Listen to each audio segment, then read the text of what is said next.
Now, presented in digital widescreen. This is HOI-19 News at 10. Accurate, balanced, to the point. It's a little cold. Yeah, that sums it up neatly. We've got a night of way below wind chills, a wind chill warning in effect till noon. Lots of kids are going to be home tomorrow. A lot of schools are going to be closed. Those you can find at the bottom of your screen.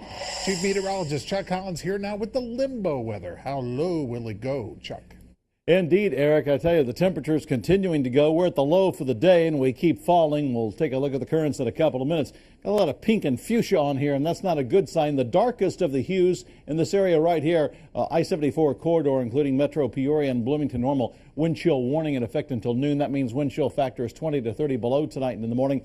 Lighter shaded pink areas to the north and south of its wind chill advisory. That only means 15 to 20 or 25 below wind chills. Not a lot of difference in those advisories and warnings. It's just dangerous cold out there. 4 below right now in Peoria. That's the low for the day. 5 below in the Twin Cities. Now we're starting to see 7 below in Galesburg, Kewanee, and Henry. When you factor in the westerly winds coming in, they're only about 5 to 10, but it doesn't take much wind in this cold air to produce these wind chills. And we're seeing wind chills anywhere from 13 below to about 24 below. Pretty much standard the rest of the night and into the morning. Now, southwesterly winds will kick in tomorrow afternoon ahead of another system that'll reinforce our colder air Friday, but that may spike us to the upper teens for a few hours tomorrow afternoon. It's 6 in St. Louis, 3 below in Chicago, and the wind chills below 0 just about all over the place. So tonight, clear skies, breezy, bitterly cold, wind chills anywhere from 15 to 30 below. 7 below to 15 below the actual air temperature. Planning your day tomorrow, well, we'll look for some flurries in the afternoon, maybe make it up into the teens. We'll talk about Friday's forecast and the weekend as well in a couple of minutes, Eric. All right, Chuck. Now, as we mentioned at the outset, many school districts have canceled classes for tomorrow. So we took to our HOI-19 News Facebook page and we asked if your child's school was in session despite the brutal cold, would you still send them to school? We have some of your answers here. Ashley Nicole Dogue tells us, no, I will not send my kids. If the weather is brutally cold out there like that and there are warnings out, then that means they are set for a reason. My kids will be home warm with me. Then we have Echo who says, yes, I would drive them. I have to work to put food on the table. They would be dressed appropriately. They had to go to daycare today so I could work. Then we have Michelle who says, if I could not get them to and from school safely myself, no, they would not be going to school. No reason to risk anything. As for Karen, she says, I'm a teacher, and I would not send my child to school in this weather. And finally, we go to Tanya, who says, yep, I plan on bundling my son up and dropping him off at school if school is open. I never missed school when it was cold, neither is my kid. And below 0 temperatures plus an early morning power outage equals a rude awakening. 73 Ameren customers in Normal lost power at around 5 a.m.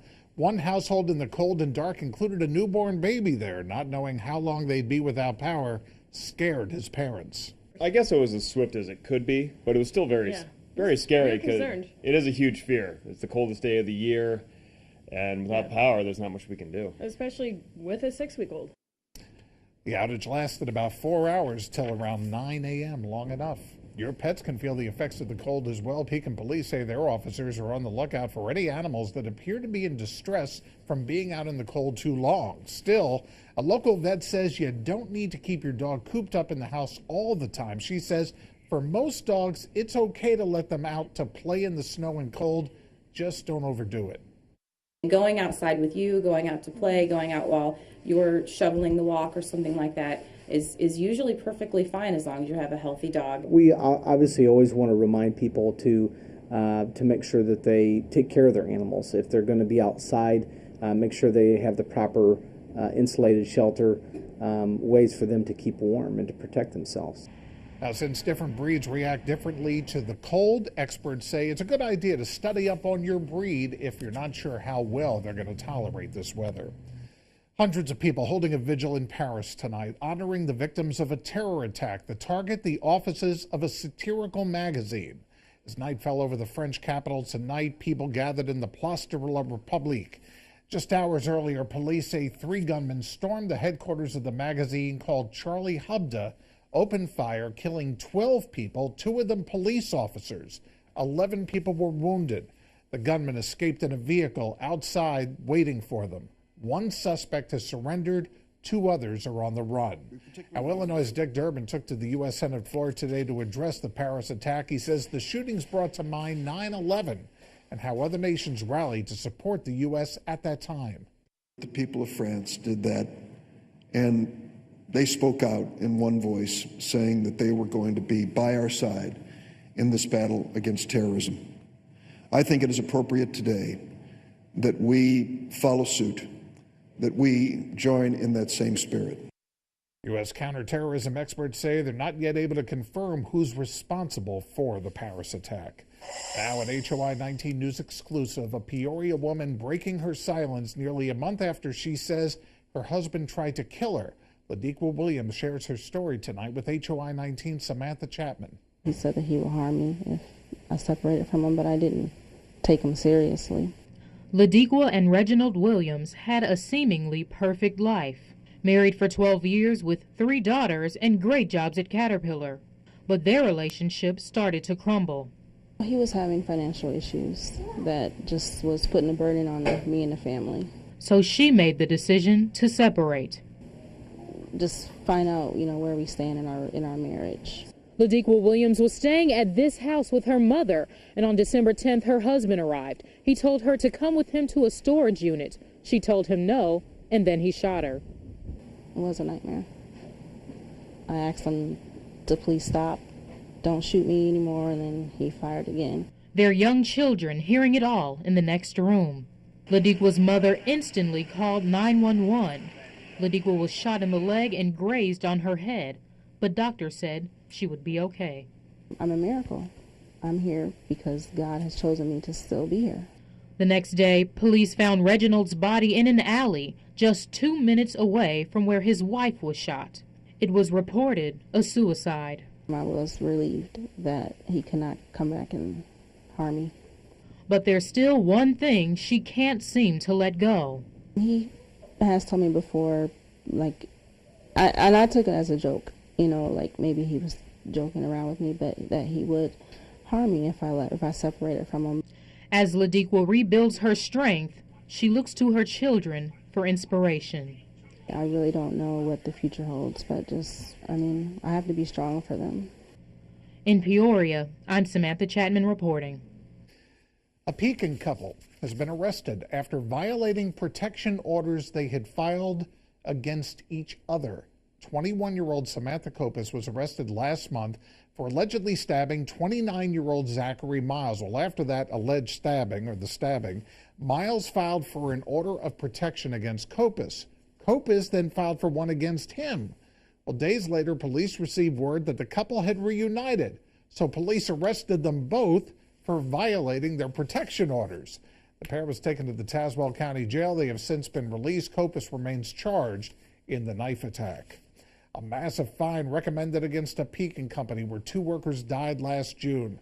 OSHA says Agridine committed 11 violations. 29-year-old Dean Dustin Stone and 37-year-old Frank Rosebear were cleaning a tanker car containing a small amount of a corn-based liquid when Rosebear fell into an open hatch.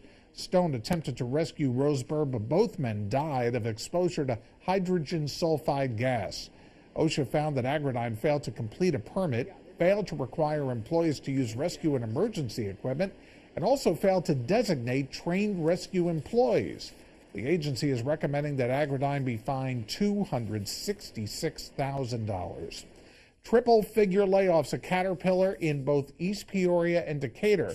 CAT is laying off 100 full-time production employees at each facility. The layoffs are indefinite. The company also plans to end the assignments of 20 agency employees at both facilities. CAT says the layoffs are necessary to bring production in line with demand. Republican Congressman Aaron Schock tonight is calling the layoffs, we quote, the latest casualty in the Obama administration's war on coal. The layoffs go into effect on Monday, the 19th. We have word tonight that the school board president in Knoxville District 202 has died. 72-year-old Robert Bogard had reportedly been battling illness in recent months. He was in the middle of his 3rd term as board president. Bogart's funeral will be Saturday morning at 10 in the Knoxville High School auditorium. Visitation will be in the school's gym Friday evening from 5 till 8. 4 people, all related, involved in a gruesome murder. Also tonight, opening a time capsule from the days of Paul Revere. And Thomas Crown wishes he had it this easy. A guy walks up to a very expensive painting, just takes it, and walks away. You're watching HOI-19 News. Accurate, balanced, to the point. You're watching HOI-19 News. Accurate, balanced, to the point. I've been on this job almost a full 27 years. It's probably one of the worst scenes I've seen. That's the best I could describe it. The police chief of Utica, New York, describing the scene of a triple murder, the victims all related to each other, and the suspect. 1 man, 2 women killed, no children. The suspect's in custody. He was completely nude when officers made the arrest. Police are awaiting autopsies to tell them how they were killed. No word yet on the motive. A follow-up now on that massive fire in Rockford we told you about last night. Parts of the city's southeast side remain blocked off as fire crews try to make sure yesterday's fire that destroyed 2 warehouses is totally out.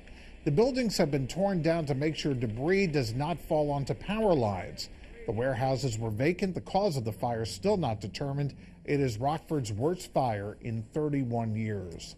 Firefighters covered in ice, braving the cold, battling an all-night into the morning fire at a company that makes wooden pallets near Dayton, Ohio. Investigators believe it started at a loading dock in the middle of the building. Nobody was hurt. That building is destroyed. A famous painting valued at $250,000 is stolen from the wall of a New Orleans art gallery. Simple. Security camera video at the gallery in the French Quarter shows the theft. The suspect casually walks in, removes it from the wall. No one notices. The painting is entitled Wendy and Me. It was done by the late Cajun artist George Rodrigue. Tonight we get our first look inside a fascinating time capsule. It dates back to 1795, and it's believed to have been placed by Samuel Adams and other figures from the Revolutionary War.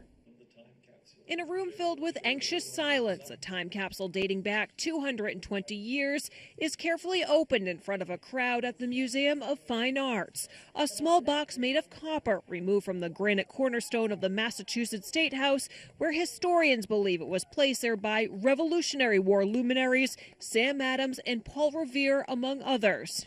Pretty awesome that city of Boston gets to look back at basically our past. And then several minutes in, this. Ooh. The capsule opened, affectionately described as a clown car. Inside, layer after layer, removed with a porcupine quill, even an old dental tool. Some contents corroded, but inside, in mostly good condition, 5 newspapers, a seal of the Commonwealth, silver and copper coins dating back to 1652, a copper medal depicting George Washington, and the most stunning piece, a silver plaque inscribed by Paul Revere. Gives you such a sense of history and being connected with the past in a way that not very many people have an opportunity to experience that close up. The only little surprise inside, the seal of the Commonwealth was a paper impression, not beeswax. As for the history of the capsule, it was originally made of cowhide and placed in the State House in 1795, later transferred to the current copper box in the mid-19th century. It was recently removed because of a water filtration project. State officials hope to display the contents and then put it back in the cornerstone, possibly with some additions from 2015. We asked how much it may be worth, with at least one coin valued around $75,000. I mean, I couldn't hazard a guess at something like that. I'm not an appraiser, but I would say this, from a perspective such as mine as an archivist, it's priceless. It can't be replicated. Kind of gives you chills. Catherine Sotnick reporting from Boston. We are happy to report tonight that the greatest is out of the hospital. 72-year-old Muhammad Ali had been hospitalized since December 20th.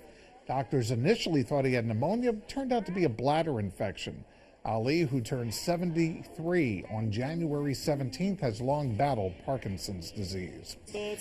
By the way, Merry Christmas. It is Christmas Day, as celebrated by Orthodox Christians in Ukraine. Holy priests leading services in St. Vladimir Cathedral, the Ukrainian Orthodox Church. Christmas is celebrated on January 7th in the Orthodox Church. due to the Julian calendar, which was created under the reign of Julius Caesar in 45 BC. They have not adopted the Gregorian calendar, which was proposed by Latin Pope Gregory of Rome in 1582. There are 13 days difference between the two calendars. Chuck Collins with when we can expect some relief one day when HOI-19 News comes right back.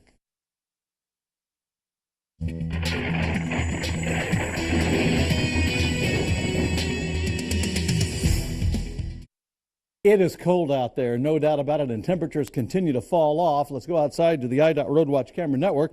There's a look at Maine and University in Peoria, and it's a quiet out there, just downright cold. Let's go elsewhere and check out the Avanti's cam. That's downtown Peoria, Unity Point Health Methodist. Boy, it looked great out there today. It was just bitterly cold, hardly a cloud in the sky with that sunshine.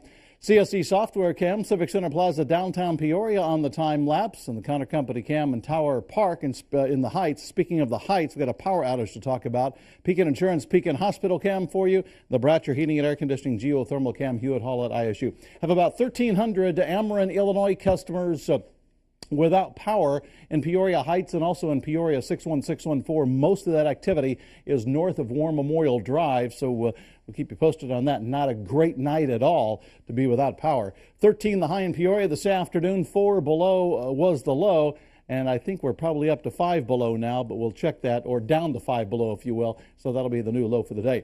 Most of us, so wind chill warning, I-74, Peoria, Bloomington, normal areas, and that'll be wind chill factors 20 to 30 below. North and south of us, wind chill advisories, still 15 to 25 below wind chills in that scenario. Yeah, there she blows. 5 below is the current temperature. That's the new low for the day. Wind chill factor is 19 below, and westerly winds at 7. Twin Cities 6 below with a wind chill factor of 23 below. Westerly winds at 10. Pair of 9 belows in Kewanee and Galesburg. Those are the cold spots. The warm spot is 2 below in Lincoln. So right now the temperatures are running anywhere from 2 to 9 below. The wind speeds right out of the west, eventually to the northwest, anywhere from 6 to 10. Not real windy, but you don't need a lot of wind to create the wind chills we're seeing out there.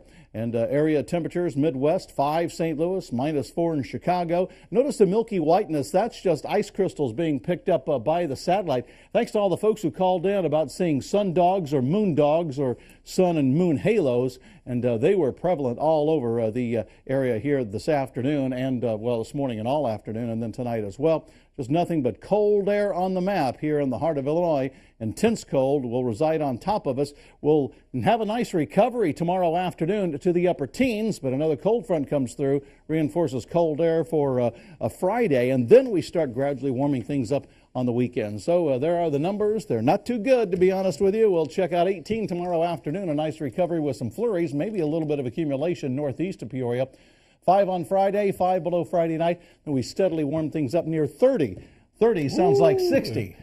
It is at this point. All right, coming up in sports, the ISU Redbirds leave today for Texas in a national title game. In Illinois, Bradley, ISU all playing for big conference basketball games tonight. Jim with the highlights next on Sports Final.